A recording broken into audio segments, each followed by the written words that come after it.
මගේ නම බැරි ඇලන්. ඒත් එකපාර මගේ තියාවට ආපු අකුණක් නිසා මගේ ආපු සාමාන්‍ය ජීවිතේ සම්පූර්ණයෙන්ම වෙනස් වුණා. දැන් මම තමයි ජීවිතුන් අතර ඉන්න වේගවත්ම කෙනා. මම තමයි ෆ්ලෑෂ්. හරි, ඉතින් මේ ටීවී සීරීස් එකේ එපිසෝඩ් 1 එක පටන් ගන්නෙ බැරි ඇලන් කියලා පුංචි ළමයෙක් දුවනව පෙන්නන දර්ශනයකින්. හැබැයි ඉතින් තරඟට නම් නෙමෙයි. එයාගේ පස්සෙන් එලවන් එන ළමයි වගේකින් බේරෙන්න. ඒත් ඉතින් මෙයාට එච්චර හයියෙන් දුවන්න බැරි නිසා අර ළමයි ඇවිත් මෙයාව අල්ලගෙන මෙයාට හොඳටම ගහනවා. ඊට පස්සේ බැරි ඇලන්ගේ අම්මා නෝරා එයාගේ තුවාල වලට බෙහෙත් දානවා පෙන්නනවා. මේත් එක්කම බැරිගේ තාත්තා එහෙමත් නැත්නම් හෙන්රි ඇලන් වැඩි ඉවර වෙලා ගෙදර එනවා. ඉතින් මේ වෙලාවේ මේ දෙන්නත් එක්කම එකතු වෙලා පුංචි බැරිගේ හිත හදනවා.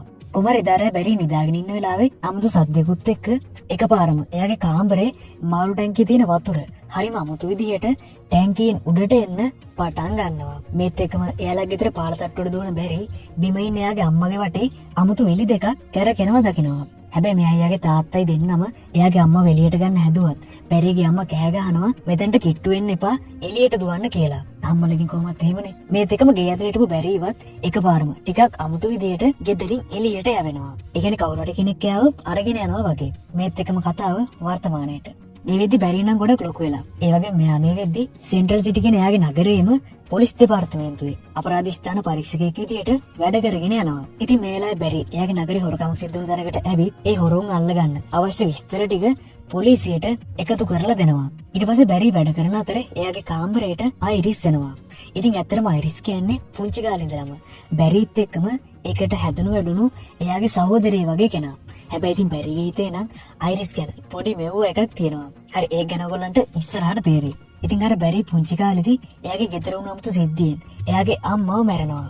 මේ හින්දා එයාගේ අම්මා මැරෙන වෙලාවේ ගේ ඇතුළේ හිටපු සැක කරන්න පුළුවන් එක මිනිස්සු වුණු බැරිගේ තාත්තව අත්අඩංගුවට ගන්නවා. ඒ විතරක් නෙමෙයි, එයාගේ තාත්තා මේ මිනිමරුම කළා කියලා ඔප්පු වෙලා බැරිගේ තාත්තට ජීවිතාන්තය දක්වාම හිරේට යන්නත් සිද්ධ වෙනවා. කුමාරි මේ සිද්ධිය වුණ දවසේ බැරිගේ ගෙදරට එන ජෝ වෙස්ට් එහෙමත් නැත්නම් අයිරිස්ගේ තාත්තා තනි වෙලා බය වෙලා ඉන්න පුංචි බැරිගේ වගකීම අරගන්න ඉදිරිපත් වෙනවා. ඉතින් ජෝ කියන්නේ සෙන්ට්‍රල් සිටි පොලිසියෙම වැඩ කරන ඩිටෙක්ටිව් කෙනෙක්. මේ වෙලාවේ අර හොරකමට සම්බන්ධව ඉන්න තැන හොයාගන්න උදව් වෙන තවත් විස්තර ටිකක් අරගන්න ජෝත් බැරිගේ කාමරයට එනවා.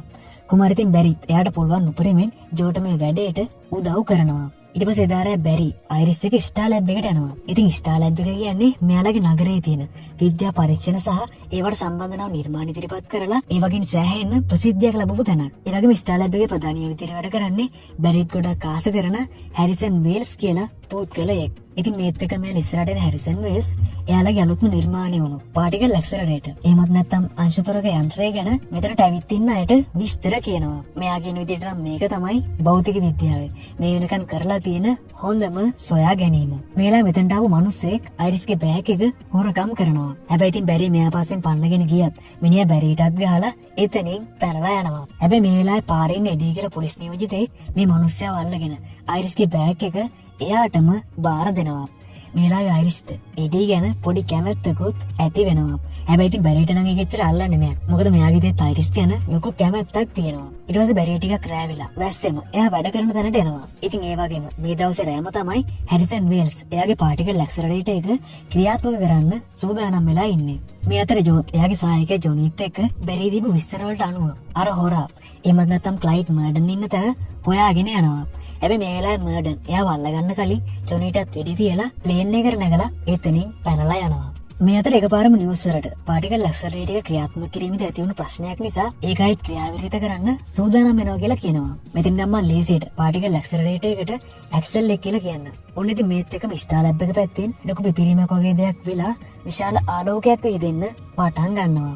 ඒත් එකම මේ ආලෝක තරංග වලින් අර පැනලා යන ගමන් හිටපු මර්ඩන්ගේ ගුවන් යානයත් විනාශ වෙලා යනවා.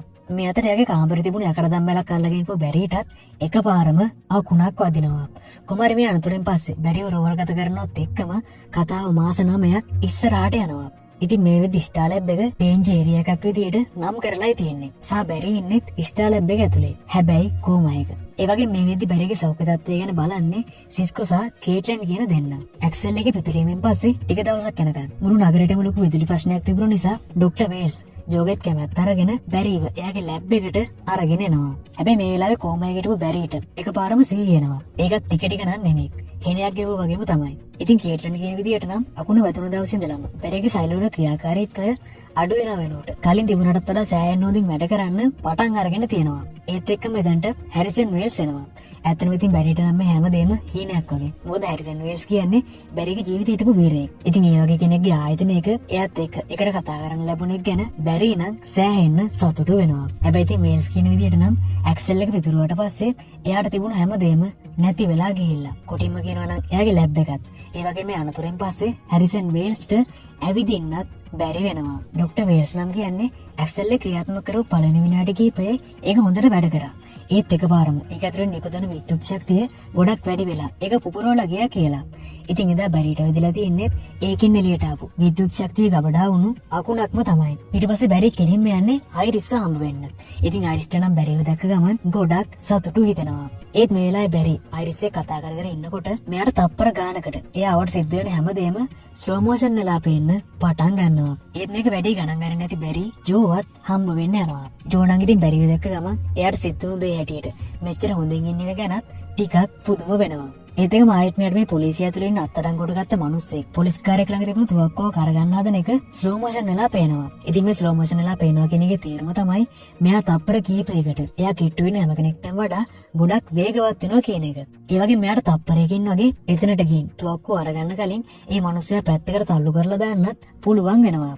ඊට පස්සේ මෙතනින් එළියට එන බැරිකේ ඒක අතක් සෑහෙන්න වේගෙන් විහුලන්න පටන් ගන්නවා. ඒත් එක මිස්සරට අවිදන් යන්න හදන බැරිව එයාට හිතා ගන්න බැරි තරම් සෑහෙන්න වේගකින් එහාට මෙහාට මූව් වෙන්න පටන් ගන්නවා. මේලා බැරි ඕන දෙයක් වෙන්න කියලා ඒ පාර දිගේ දුවන්න පටන් ගන්නවා. හැබැයි මේ දෙවිල්ල මෙයා ජීවිතේ මීට කලින් කවදාවත්ම දුවපු දෙවිල්ලක් නන් නෙමෙයි. ඒත් එක මෙයාට එයාගේ වේගය පාලනය කරගන්න බැරුව පාර නවත්තලා තිබුණු වාහනයක් අසර වීසි වෙනවා. ඔන්න දැන් තමයි අපේ බැරි කොල්ලට තේරෙන්නේ එදා එයාට වැදුණු නිකන් අකුණක් නෙවෙයි කියලා. ඊට පස්සේ මෙයා ස්ටාර් ලැබ් එකට ගිහින් මේ සිද්ධ වුණු හැමදේම කිව්වට පස්සේ හැරිසන් වේල්ස් බැරිගේ වේගය පරීක්ෂා කරන්න ඕනේ කියලා තීරණය කරනවා.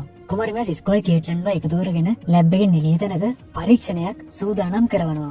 ඉතින් මේ වෙලාවේ බැරි පැයට කිලෝමීටර් 350ක විතර වේගෙන් දුවනවා. හැබැයි කේට්ලන් සිස්කෝයි මේක දැකලා නොසැලෙන පුදුම වුණාට හැරිසන්ගේ මූණේ නම් ඒ වගේ ලොකු පුදුමයක් නැහැ. කුමාරි මේ දුවන අතරේ බැරිට එයාගේ අම්මා මරුණු දවසේ රැය වුණු සිද්ධිය මතක් වෙලා මෙයාගේ අවධානය නැති වෙලා ඉස්සරහා තිබුණු බැරල් ගොඩක හැප්පෙනවා. මේ අතරේ ආයෙත් නගරේ බැංකුවක ඇතුලේ හොරකමක් සිද්ධ වෙනවා.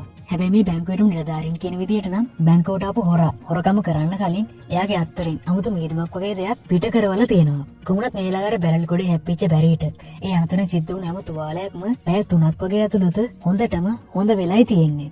සරලව කියනවා නම් මේ වෙද්දී මෙයාගේ ශරීරය ඇතුළේ සිද්ධ වෙන හැම ක්‍රියාවලියක්ම වගේ සෑහෙන්න වේගවත් වෙලයි තියෙන්නේ. ඒත් එක වේල්ස් ඇවිල්ලා බැරිගෙන් අහනවා දුවන වෙලාව එකපාරම ඔයාගේ අවධානය නැති උනේ ඇයි කියලා. ඉතින් මේ වෙලාවේ බැරි එයාගේ අම්මට උණු දේ වේල්ස්ට කියලා එයාගෙන් අහනවා එදා මගේ අම්මා මැරුවෙත් මම වගේම වෙන කෙනෙක් වෙන්න බැරිද කියලා. හැබැයි වේල්ස් කියනවා නෑ මේ ලෝකේ ඔයා වගේ එකම කෙනා ඔයාම විතරයි කියලා. ඊට පස්සේ බැරි එළියට එනකොට එයා දකිනවා අයිරිස් එඩීත් එක්ක ඉන්නවා. ඉතින් මේ වෙද්දී අයිරිස් සහ එඩී අතරේ සම්බන්ධයක් තියෙනවා. මේ වෙලාවේ අයිරිස් කියනවා තාම මේ ගැන තාත්තා දන්නේ නැහැ. දැන් මෙයාට මේ ගැන කියන්නත් එපා කියලා. කොමුණ මේලා එකවරම් පාරේ ආපු පොලිස් කාර්යයකට වේගය පාලනය කරගන්න බැරුව බැරිලා ඉන්න දිහාවට ඇදිලා එනවා. ඉතින් මේ පොලිස් වාහන ටික පන්නගෙන යන්නේ අර බැංකුව හොරා පස්සේ. කොමුණත් මේලා බැරි අයිරිස්වත් බේරගෙන අර හොරාගේ කාර් එක පස්සේ ගිහින් ඒක ඇතුළට නගිනවා. ඉතින් මේලා මේක ඇතුළේ ඉන්නේ වෙන කවුරුත් නෙමෙයි. ගුවන් අනතුරේ මේ ගියාගේ ලිතාගෙන ඉන්න ක්ලයිඩ් මර්ඩන්. හැබැයි බැරියව අල්ලගන්න කලින් මර්ඩන් එයාගේ ඵලය පාවිච්චි කරලා මෙතනින් පැනලා යනවා. බැරිට වේගෙන් දුවන්න පුළුවන් වගේම මර්ඩන්ට පුළුවන් එයාවට තියෙන කාලවුණ තත්ත්වයන් පාලනය කරන්න. ඊට පස්සේ ඉතින් බැරි මේ සිද්ධ වුණු දේ ගැන ජෝට කිව්වත් ජෝ මේ මරණ කෙනෙක් ජීවත් වෙනවා කියන කතාව නම් කොහෙත්ම විශ්වාස කරන්නේ නැහැ. බැරි මේ වෙලාවේ කෙලින්ම ස්ටාර් ලැබ් එකට ගිහින් වේල්ස් ගෙන්න අහනවා. එදා ඇක්සල් එක පිපිරලා වුණු අනතුරෙන් අසාමාන්‍ය විදිහේ බලයක් ලැබුණ එකම කෙනා මම විතරක්ම නෙවෙයි නේද කියලා. ඉතින් මේ වෙලාවේ වේල්ස් කියනවා ඔව් එදා ඒ වුණු සිද්ධියෙන් අපි නොදන්න විදිහේ ලොකු ශක්තියක් මේ නගරයට මුදා හැරුණා. ඒ වගේ මේකෙන් සෑහෙන මිනිස්සු ප්‍රමාණයකට ලොකු බලපෑමකුත් වුණා. හැබැයි දැන් අපිට යාළුවා නවත්තන්න නම් ඒ බලපෑමකට ලකුණු මිනිස්සු එහෙමත් නැත්නම් මෙටා හියුමන්ස්ලා එළියට ඇවිත් එයාලගේ බලයන් පාවිච්චි කරනකන් බලන් ඉන්න සිද්ධ වෙනවා කියලා. ඊට පස්සේ බැරි ඔලිව කොහෙන්ව එහෙමත් නැත්නම් අරව හම්බ වෙන්න ස්ටාලින් සිටි එකට යනවා. මේ වෙලාවේ මේ ඔලිවට සිද්ධ වුණ හැමදේම කියලා ඔලිවගෙන් උපදෙසක් ඉල්ලනවා. ඉතින් මේ වෙලාවේ ඔලිව කියනවා ඔයා දැන් කලින් හිටියා වගේ සාමාන්‍ය බැරියල නෙමෙයි. සුපිරි බලයක් තියෙන කෙනෙක්. ඒක නිසා ඔයාට පුළුවන් හැම වෙලාවකම ඒ දේ මිනිස්සුන්ගේ යහපත වෙනුවෙන් පාවිච්චි කරන්න කියලා. මේ අතරේ බැංකුවරකමට සම්බන්ධ ගොඩක් සාක්ෂි මර්ඩන්ට විරුද්ධව තියෙන නිසා ජෝ එඩීත් එක්ක මර්ඩන් හොයාගෙන යනවා. හැබැයි මේ වෙලාවේ මර්ඩන් එයාගේ බලය පාවිච්චි කරලා ජෝලාට පහර දීලා මෙයාගේ නගරය ඇතුලේ ලොකු කුණාටුවක් ඇති කරන්න හදනවා. ඔන්න ඉතින් මේ වෙලාවේ සිස්කෝ යාගේ වේගයට රුතු දෙන විදියට හදලා දීපු ඇඳුමත් අඳගත්ත බැරි මෙතනට ඇවිත් මර්ඩන් නැති කරන්න හදන කුණාටුවේ විරුද්ධ දිශාවට දුවලා මර්ඩන්ගේ ශක්තිය අඩු කරවන්න හදනවා. ඒත් මර්ඩන් බැරියට පහර දීලා මෙයාව පැත්තකට විසිකලා දානවා. කොහොමද මේ වෙලාවේ බැරිට කතා කරන ડોක්ටර් වේල්ස් කියනවා බැරි මෙයන් ඔයාගේ සම්පූර්ණ අවධානයයි ශක්තියයි උතන්ට යොදවලා ඔයාට පුළුවන් තරම් අයියෙන් දුවන්න. ඒ මොනොත් ඔයාව නවත්තන්න කිසිම කෙනෙක්ට බෑ කියලා. ඊට පස්සේ බැරියට පුළුවන් උපරිම වේගෙන් කුණාටුවට විරුද්ධ දිශාවට දුවලා මර්ඩන් ඇති කරන හදපු කුණාටුව නවත්තලා දානවා. ඒත් එකෙන් බැරිට වෙඩි තියන්න හදන මර්ඩන්ව ජෝ ඇවිත් වෙඩි තියලා මරලා දානවා. ඒ වගේම බැරිට මේ තරම් වෙගෙන් දුවන්න පුළුවන් කියලා දැනගත්ත ගමන් ජෝ සෑහෙන පුදුම වෙනවා වගේම බැරි කලින් කියපු දේවල් විශ්වාස නොකරපු ගැන එයාගෙන් සමාව ඉල්ලනවා. ඒත් එකම බැරිට මේ තියෙන බලය ගැන කිසිම දෙයක් අයිරිස්ට දැනගන්න තියන්න එපා කියලා ජෝ බැරිට කියනවා. ඉතින් මේ හැම දෙයකටම පස්සේ බැරි සුපුරුදු විදියට හිරේ ඉන්න එයාගේ තාත්තා බලන්නත් යනවා.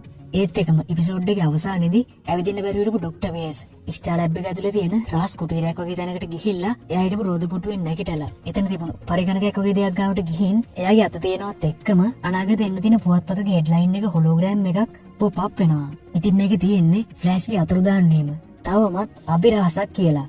ඔන්න ඉතින් මේත් එකම එපිසෝඩ් 1 එකත් මෙතනින් ඉවර වෙනවා. ඇත්තටම හැරිසන් වෙල්ස් කියන්නේ කවුද? අපි ඒක ඊළඟ එපිසෝඩ් එකෙන් බලමු.